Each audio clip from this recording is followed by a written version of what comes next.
Sa bawat araw na lumilipas, kasabay ng paglalakbay ng bawat isa ay pawang isang pelikula na may sariling kwento sa likod nito. Tila ang social media ang nagsisilbing script na nagbibigay buhay gayon din nagdadala sa kanilang mga kwento.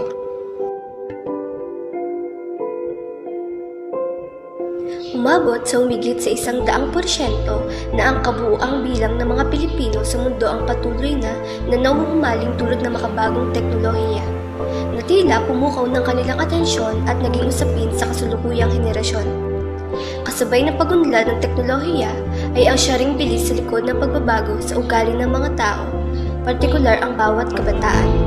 Ukol dito, ang social media ay nagbubukas ng malaking pintuan tungo sa pag-angat at pagbagsak ng mga users nito.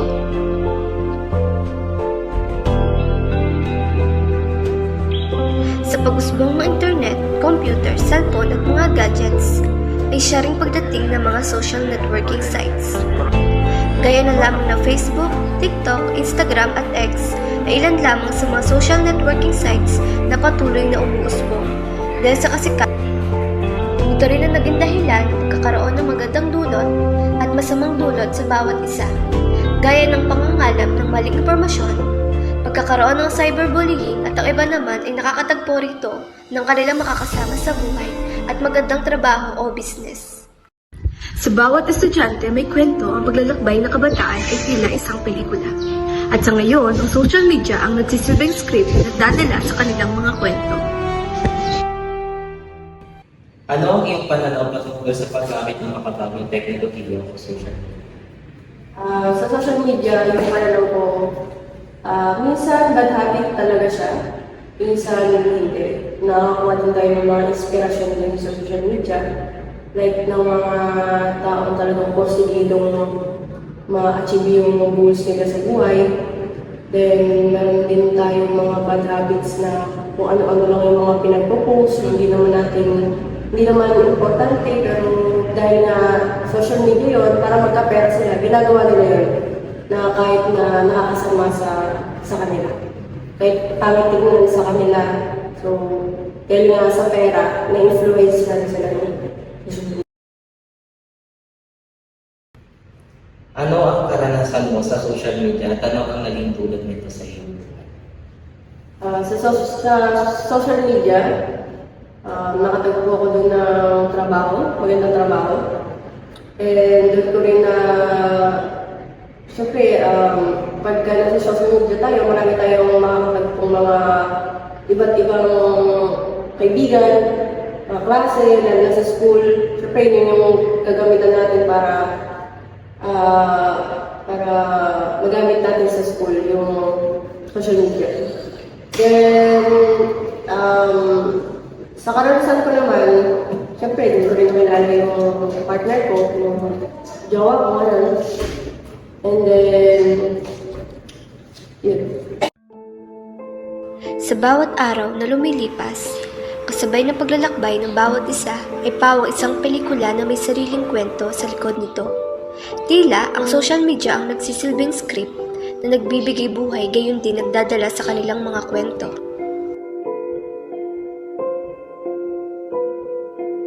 Umabot sa humigit sa 100% na ang kabuuang bilang ng mga Pilipino sa mundo ang patuloy na nahuhumaling dulot ng makabagong teknolohiya, na tila pumukaw ng kanilang atensyon at naging usapin sa kasulukuyang henerasyon. Kasabay ng pagunlad ng teknolohiya ay ang siya ring bilis sa likod ng pagbabago sa ugali ng mga tao, partikular ang bawat kabataan. Ukol dito, ang social media ay nagbubukas ng malaking pintuan tungo sa pag-angat at pagbagsak ng mga users nito.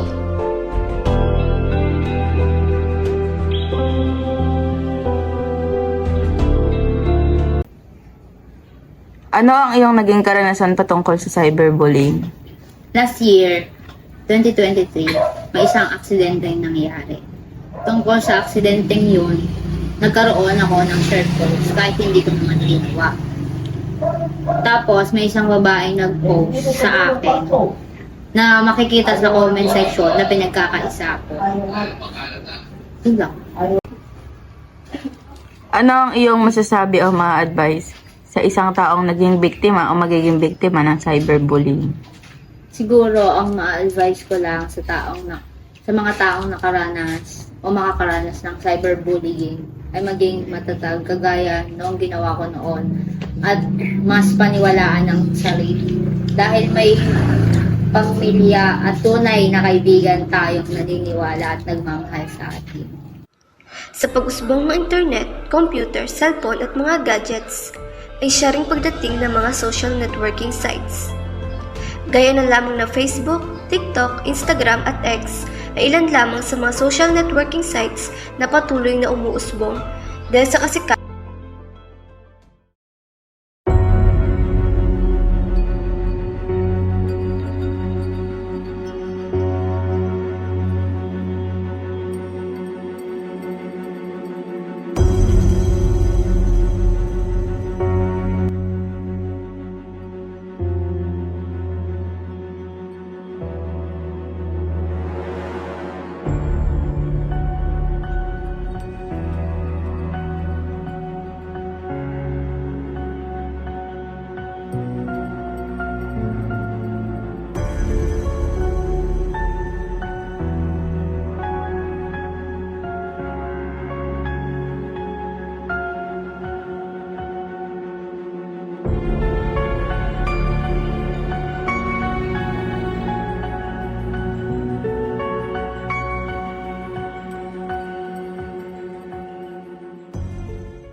Minsan, ang social media ay nagsisilbi aklatan ng kasinungalingan.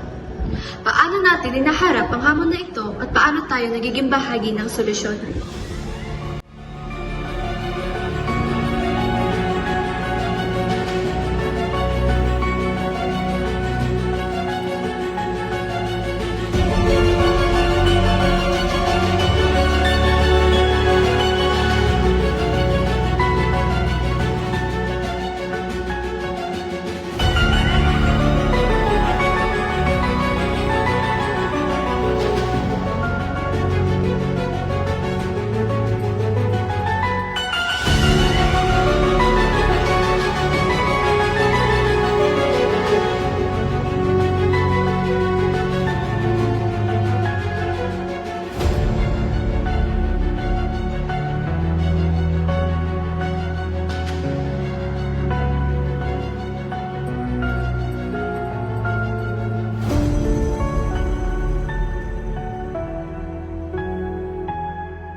Maaari po ba naming malaman ang iyong pangalan? Ako si Mitch.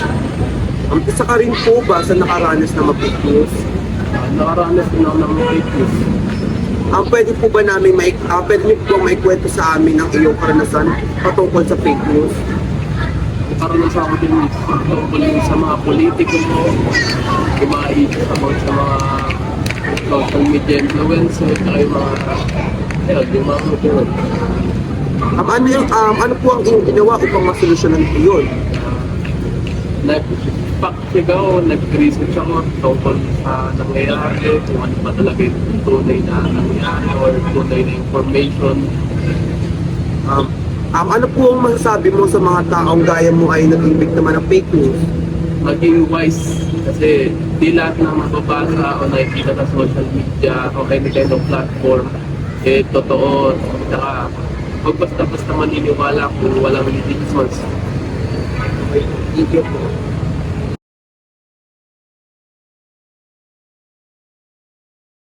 I wish you love.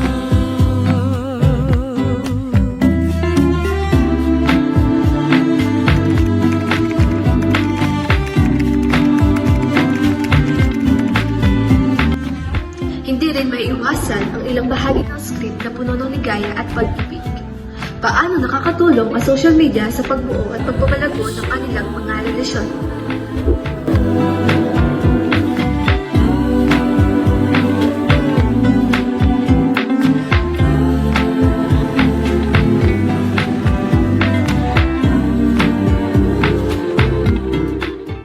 Maaari mo bang sabihin sa amin ang iyong Julia.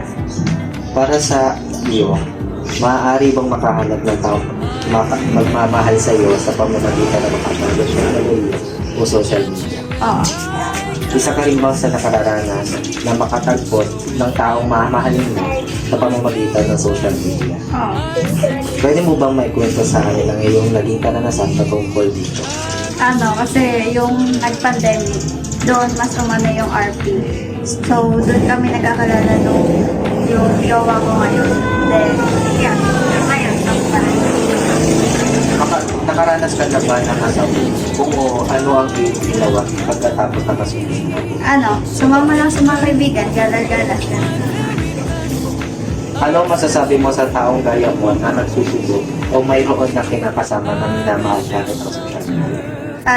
Para sa akin, kabaan lang yung pasensya, tapos, magtiwala lang, tapos, hindi rin madali na sumubok sa mga ganun. Kaya kailangan. Kailangan din.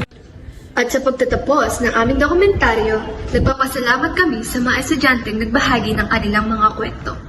Isa itong paalala na sa likod ng mga screen, may mga totoong tao na may totoong damdamin.